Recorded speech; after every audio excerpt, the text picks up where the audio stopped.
Hello hello. Thank class. तो बच्चों, आज मैं आपको कराने जा रहा हूँ लाइट रिफ्लेक्शन एंड रिफ्रैक्शन। ठीक है, आइस वाला टॉपिक। इसका जो नेक्स्ट चैप्टर है वो भी हमारा चल ही रहा है। उसकी 2 वीडियो डाल चुका हूँ मैं अपने यूट्यूब चैनल पे। एक बार जाके जरूर देखना, डिटेल में पढ़ाया है। डिटेल में पढ़ाया, एक एक चीज़ क्लियर कर दी है वहाँ पर। स्टार्ट करते हैं, रिफ्लेक्शन से स्टार्ट होगा चैप्टर हमारा और रिफ्लेक्शन की तरफ जाएगा। अगर आप मुझसे आपको 1-to-1 में पढ़ना है, 1-to-1 मतलब मैं यहाँ ऑनलाइन पढ़ाऊँगा, ज़ूम मीटिंग हो या गूगल मीट हो, और आप घर पे बैठ के मुझसे डाउट भी पूछ सकते हो, बात भी कर सकते हो बीच में। ठीक है, तो उसमें आपको बिल्कुल अलग ही फीलिंग आएगी पढ़ने में। स्टार्ट करते हैं बच्चों। ये जो लाइट होती है ना, ये जो लाइट होती है, जब किसी चीज़ पे पड़ती है तब वो, और वो चीज़ हमारी आंखों तक आती है, तब हम उस चीज़ को देख पाते हैं। तो light is a form of energy, ये एक एनर्जी की फॉर्म होती है। ठीक है, ये एक एनर्जी की फॉर्म होती है जो हमें चीज़ों को देखने में मदद करती है, helps us to see the object. ठीक है,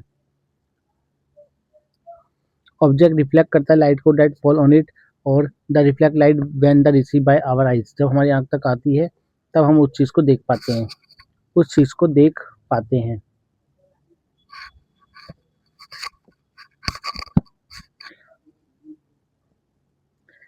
आपने बचपन में चैप्टर पढ़ा होगा कि मटेरियल हमारे कितने प्रकार के होते हैं on the basis of light, यानी कि कुछ तो अपने अंदर से लाइट जाने देते हैं, आर पार जाने देते हैं, उन्हें ट्रांसपेरेंट कहते हैं, ट्रांसपेरेंट कहते हैं।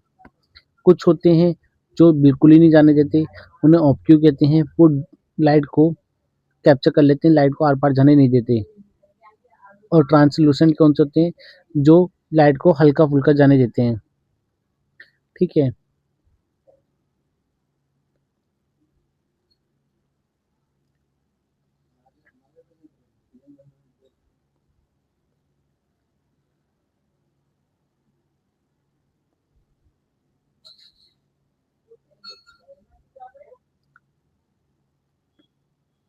जब लाइट हमारी लाइट एक मीडियम से, जब लाइट ट्रेवल करती है one medium medium and and reflect करती है and back to back to reflect back to same medium, तो मैं कहूँगा वहाँ पर रिफ्लेक्शन ऑफ लाइट हुआ है, रिफ्लेक्शन ऑफ लाइट का फिनोमेना देखने को मिला है। यानी कि जब लाइट किसी मीडियम, एक मीडियम में आई और उसी मीडियम में वापस चली जाए, तो मैं कहूँगा रिफ्लेक्शन ऑफ लाइट हुई है। रिफ्लेक्शन ऑफ लाइट के लिए 2 लॉ वैलिड होते हैं। एक होता है स्नेल्स, एक होता है लॉ ऑफ रिफ्लेक्शन कहते हैं इन्हें। उसी सरफेस पे गिरती है, ये एक प्लेन सरफेस हो जाएगा, ये नॉर्मल होता है मेरा, ये इंसिडेंट रे कहते हैं, इसे कहते हैं इंसिडेंट रे, इसे कहते हैं रिफ्लेक्टेड रे कहते हैं। ये तीनों एक ही एंगल पे होते हैं, एक ही प्लेन पे होते हैं, और एंगल आई बराबर एंगल आर, ये एंगल आई होता है नॉर्मल के साथ, और ये एंगल आर होता है रिफ्लेक्टेड एंगल नॉर्मल के साथ। ये दोनों लो अपनी कॉपी में उतार लिख लेना। The angle of incidence is equal to angle of reflection and the incident ray normal of the mirror at the point of incidence and reflected ray all lie in the same plane, एक ही plane पर होते हैं। ठीक है, इसके बाद आ जाएगी हमारी प्लेन मिरर की प्रॉपर्टी आ जाएगी। प्लेन मिरर की प्रॉपर्टी बच्चों कैसे होती है, जो घर में शीशा लगा होता है, अगर हम यहाँ खड़े हैं तो हमें बराबर दूरी पर ही दिखाएगा, बराबर दूरी पे दिखाएगा। बस सीधा हाथ की जगह सामने उल्टा हाथ होगा, उल्टे हाथ की जगह सामने सीधा हाथ होगा, तो उसे कहते हैं लैटरली इन्वर्टेड होता है। लैटरली इन्वर्टेड होता है वो चीज़, और इक्वल डिस्टेंस पे दिखाएगा। As far the behind mirror image, image form होगी as the far behind the image mirror, as the object in the front of it, जितने दूरी पर रखा होगा उतनी दूरी पे दिखाएगा। 2 पॉइंट याद कर लेना, सेम साइज की होगी, लैटरली इन्वर्टेड होगी, एंड कैसी इमेज होगी ये, virtual and erect image, virtual image and virtual and erect image होगी। यानी कि इस इमेज को आप लोग कहाँ नहीं ला सकते, स्क्रीन पे नहीं ला सकते। जो इमेज बन रही होगी वो स्क्रीन पे नहीं आ सकती, ये पॉइंट याद रखना। इसके बाद आपने देखा होगा कहाँ पर स्पून कुछ ऐसा होता है, बाहर दोनों तरफ से इमेज बन रही होती है, ठीक है, दोनों तरफ से इमेज बनेगी भाई, वो तो स्पेरिकल होता है, देखा भी होगा आपने। एक हिस्सा अंदर की तरफ होता है और इधर से देखोगे, अगर स्पून को ले रहे हो, ये हिस्सा, इसका सी यहाँ होगा और इसका सी आप यहाँ पे रखोगे, ठीक है। इसको क्लियर करते हैं, चलो।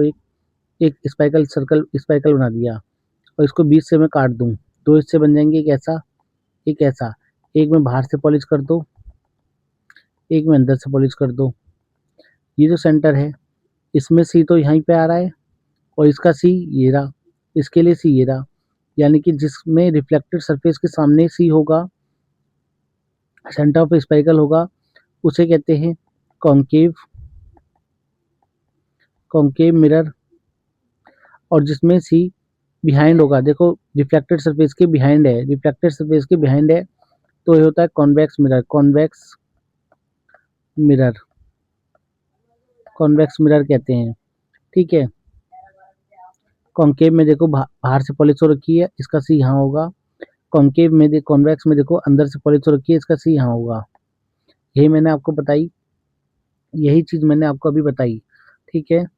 अब बच्चों, सेंटर ऑफ स्पेरिकल सन में आगे कैसे कहते हैं, क्योंकि एक स्पेरिकल ग्लास से मिलके बनी है, स्पेरिकल ग्लास से मिलके बना है हमारा मिरर, इसलिए इस पे इसका सी जो होता है सेंटर होता है, ठीक। अगर इसके कर्वेचर, इसे अपर्चर कह दो और यह कर्वेचर भी कहते हैं, ये बताऊंगा। इसके सेंटर को पोल कहते हैं, इसके जो सेंटर होगा उसको पोल कहते हैं, इसके सेंटर को पोल कहते हैं, क्लियर है। It lies on the surface of the mirror, the pole is usually represent by the P letter से रिप्रेजेंट करते हैं। एक ही पॉइंट मान लेना।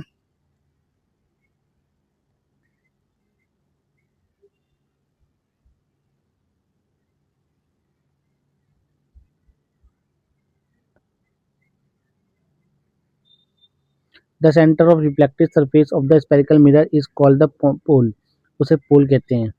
ये पॉइंट आप यहाँ से यहाँ तक लिखना अपनी कॉपी में। इसके बाद आ जाती है, ये मैंने आपको बता दिया, एक spherical mirror whose reflected surface is curve inward होगा and that is face toward the centre of sphere is called concave mirror. और spherical mirror whose reflected surface is curve outward की तरफ होगा is called the convex mirror. ये point आप मार के रख लेना। अब आ जाता है centre of curvature. Centre of curvature मैंने बता दिया था, the reflective surface of spherical mirror, जो रिफ्लेक्टिव सरफेस होगा स्पेरिकल मिरर का, ये किसी स्पेयर का पार्ट होगा, स्पेयर के सेंटर को ही spherical centre of curvature of spherical mirror बोल दिया गया। मैंने जैसे बताया आपको कि स्पेरिकल ग्लास का ये पार्ट होगा, उसको मैं काट दूं तो उसके ही सेंटर को स्पेरिकल क्या बोल दिया गया, curvature of spherical mirror, centre of curvature of spherical mirror बोल दिया गया। ये लिख लेना। और ये रिप्रेजेंट करा जाता है सी से, यहाँ तक लिख लेना आप। एनसीईआरटी की बुक लेके बैठा हो, मैं आपको एक एक चीज डिटेल में पढ़ा रहा हूँ, लाइन पूरी डिटेल में पढ़ा रहा हूँ, कुछ तो बात होगी ना। अब सी से जो पी की दूरी होगी, सी से जो पी की दूरी होगी, तो आपको ही पता है कि भैया इसे ही तो कहते हैं रेडियस, तो ये रेडियस होगी। The radius of the sphere of which reflected surface of spherical mirror form a part is called the radius of curvature या मिरर। ये लिख लेना। Represent by the capital R से रिप्रेजेंट करते हैं। ये जो डिस्टेंस होती है, जो आर होगा ना, वो पोल से सी की डिस्टेंस होगी। अब एक लाइन इससे जारी होगी, एक लाइन जो इससे पास करा दो, इस लाइन को पास करा दो, इसे कहते हैं प्रिंसिपल एक्सिस। इस लाइन को कहते हैं प्रिंसिपल एक्सिस, यानी कि एक imagine a straight line passing through the pole and centre of curvature of spherical mirror. This line is called principal axis. Principal axis कहलाती है, प्रिंसिपल एक्सिस कहलाती है बच्चों। ठीक है, ये 4-5 चीज़ें जो मैंने आपको समझाई, मैंने समझाया सेंटर, मैंने समझाया पोल, मैंने समझाया रेडियस, मैंने समझाया प्रिंसिपल एक्सिस। प्रिंसिपल एक्सिस समझाया मैंने। इसके बाद बाद बाद इसके बाद बारी आ जाती है हमारी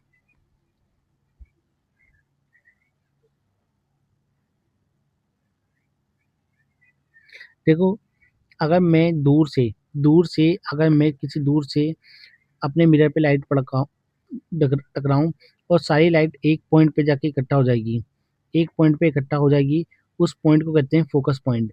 उस पॉइंट को कहते हैं फोकस पॉइंट। देखो कैसे, एक दिस पॉइंट,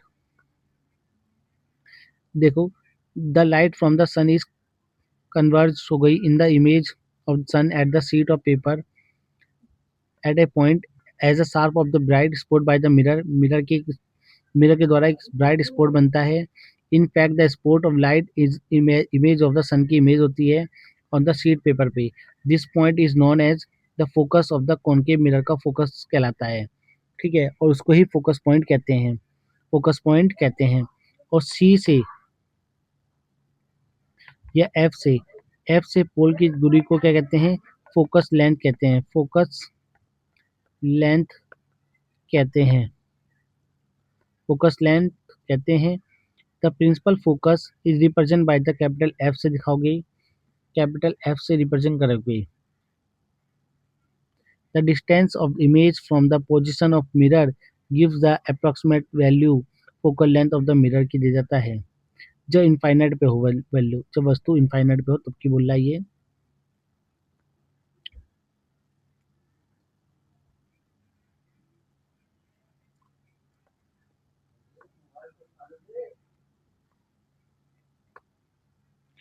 ठीक है, इतना आगे समझे बच्चों।